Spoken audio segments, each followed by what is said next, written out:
साथ ही इस समय की सबसे बड़ी खबर आपको बता दें, उत्तर प्रदेश में प्रशासन पुलिस महकमे में अनुसूचित जात व अनुसूचित जनजात के प्रतिनिधित्व से संबंधित चंद्रशेखर आजाद ने उत्तर प्रदेश के सचिवालय को खत लिखा है और पत्र लिखते हुए उनसे क्या कुछ बड़ी मांग की है अनुसूचित जात और अनुसूचित जनजात के लिए, वो आपके बीच रखेंगे। और वहीं साथ ही जो अगली बड़ी मांग की उन्होंने किया है कि जीएसटी विभाग के कार्य प्रणाली में सुधार और व्यापारियों के उत्पीड़न को रोकने हेतु चंद्रशेखर आजाद ने उत्तर प्रदेश सरकार से माननीय वित्त मंत्री को खत लिखा है। आखिर खत लिखकर क्या कुछ मांग की है और क्या कुछ कहा है, वो आपके बीच रखेंगे। और वहीं साथियों, चंद्रशेखर आजाद ने जो अगली बड़ी मांग की है सरकार से, लिखा है पीएम पोषण योजना पूर्व नाम मध्य भोजन योजना के रसोइयों को मानदेय और अन्य सुविधाओं की मांग हेतु उनको पत्र लिखा है चंद्रशेखर आजाद ने बेसिक शिक्षा मंत्री को। तो साथियों, इन सभी तीनों मांग और पत्र चंद्रशेखर आजाद ने जो सरकार के मंत्रियों को दिया है, क्या कुछ कहा है अपने इस पत्र में, उन्होंने बीजेपी सरकार के मंत्रियों से क्या कुछ मांग की है, इस विषय में आपको बताएंगे और आपको डिटेल में समझाएंगे।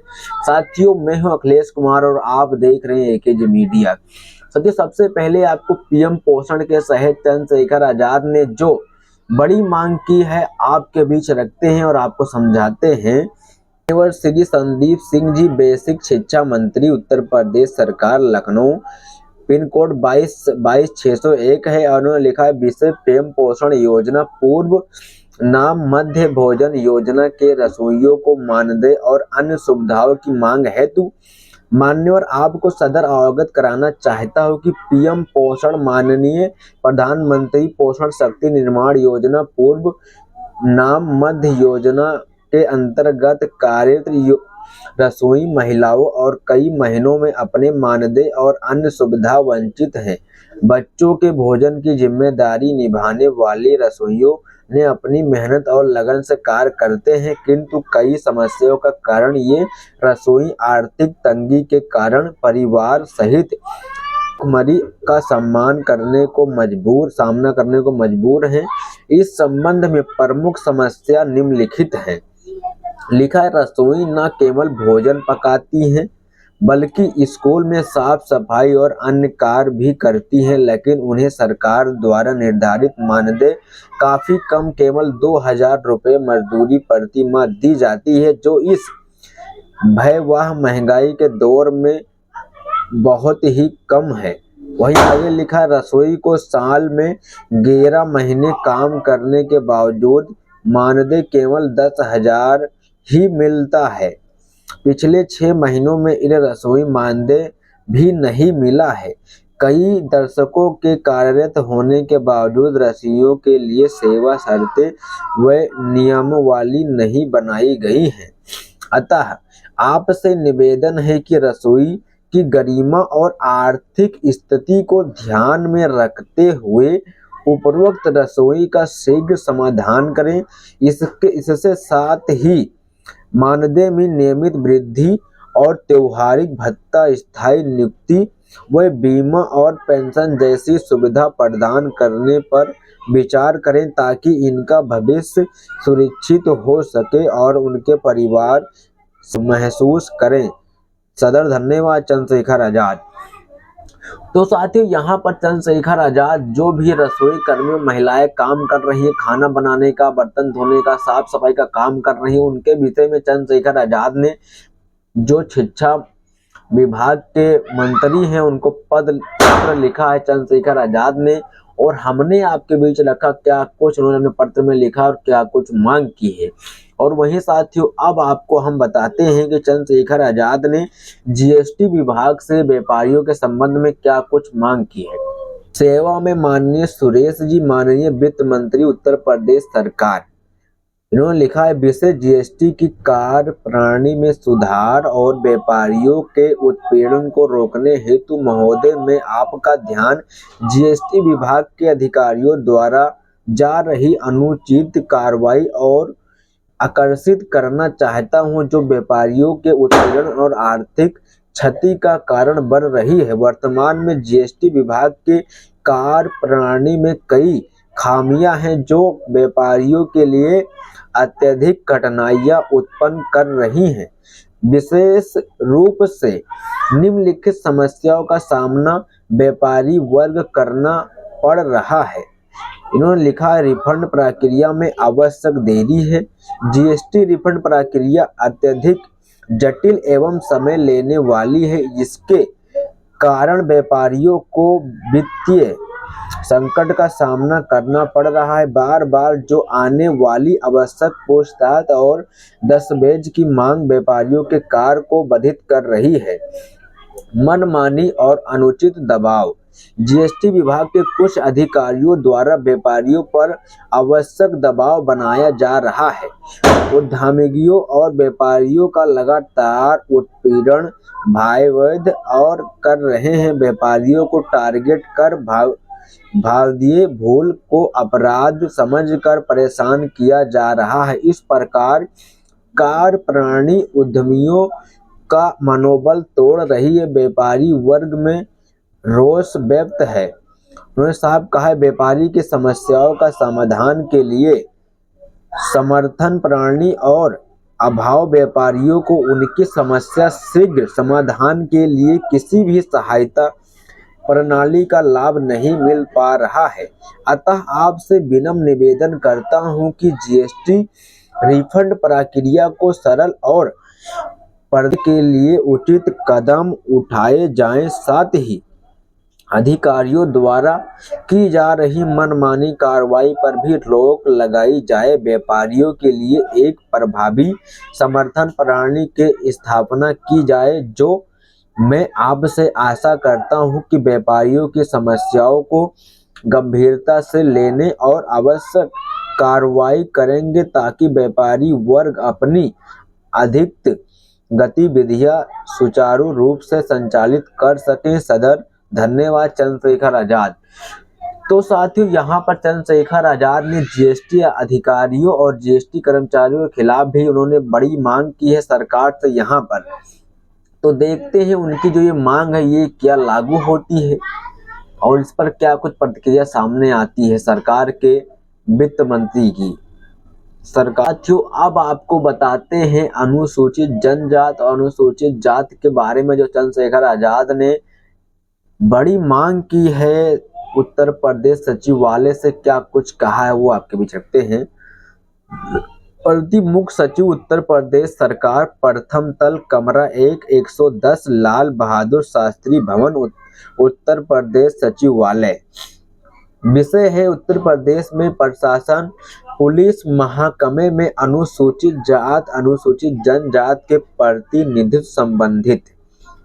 प्रिय मनोज कुमार जी, जय भीम में आपका ध्यान कई SC/ST संगठन द्वारा पूर्व में उठाए गए एक महत्वपूर्ण मुद्दे आकर्षित करना चाहता हूं।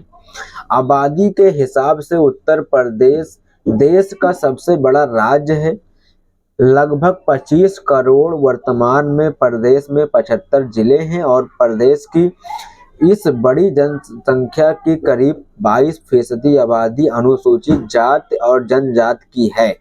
भारत के संविधान में जाति के आधार पर शोषण, अत्याचार व गैर बराबरी को खत्म करने को अनुसूचित जाति और जनजाति के प्रतिनिधित्व प्रदान करने के लिए आवश्यक की व्यवस्था की जाए। मेरी चिंता के केंद्र में मेरा गृह राज्य उत्तर प्रदेश है, क्योंकि यहाँ जाति आधारित उत्पीड़न, शोषण, अपराध व हिंसा की घटना कम होने की जगह बढ़ती जा रही है। हैरत की बात है कि अन्य अत्याचार व उत्पीड़न होने पर वंचित वर्ग के पीड़ितों को थाने से बिना FIR लिखे भगा देते हैं। घटना पुलिसकर्मियों द्वारा अभद्रता से पेश आने की है। घटना FIR भी दर्ज होती है। कमजोर धाराएं लगाने और घटना पीड़ित द्वारा दी गई तहरीर बदल लेने की घटना प्रकाश में आती रही है। मेरी पार्टी पद अधिकारी व मैंने निजी तौर पर अनुभव किया है। वंचित वर्ग के उत्पीड़न के मामले में स्थानीय प्रशासन व पुलिस प्रशासन का खैर ज्यादातर मामले में अत्यंत असंवेदनशीलता व आरोपी पक्ष की तरफ झुकाव का ही रहता है। किसी सभ्य समाज के निर्माण या निर्णय स्थिति न सिर्फ बड़ी रुकावट बल्कि बड़ी पीड़ादायक भी है। भारतीय लोकतांत्रिक व्यवस्था में देश के नागरिकों को एक ही समान न्याय जीने की स्वतंत्र सामाजिक व न्याय की अवधारणा को साकार करने के लिए विधायिक कार्यपालिका व न्यायपालिका को पृथक दायित्व दिए गए हैं। इसमें कार्यपालिका के महत्व स्तंभ हैं जो कि स्थानीय स्तर पर वंचित वर्गों के शोषण, अत्याचार, उत्पीड़न व हिंसा रोकने के लिए प्रभावी स्तंभ है। वहीं आगे लिखा, परंतु प्रदेश की प्रशासनिक सेवा पुलिस प्रशासन में बैठे ज्यादातर अधिकारी कर्मचारी एक अन्य अत्याचार के खिलाफ लाचार गैर जिम्मेदार रवैया रखते हैं।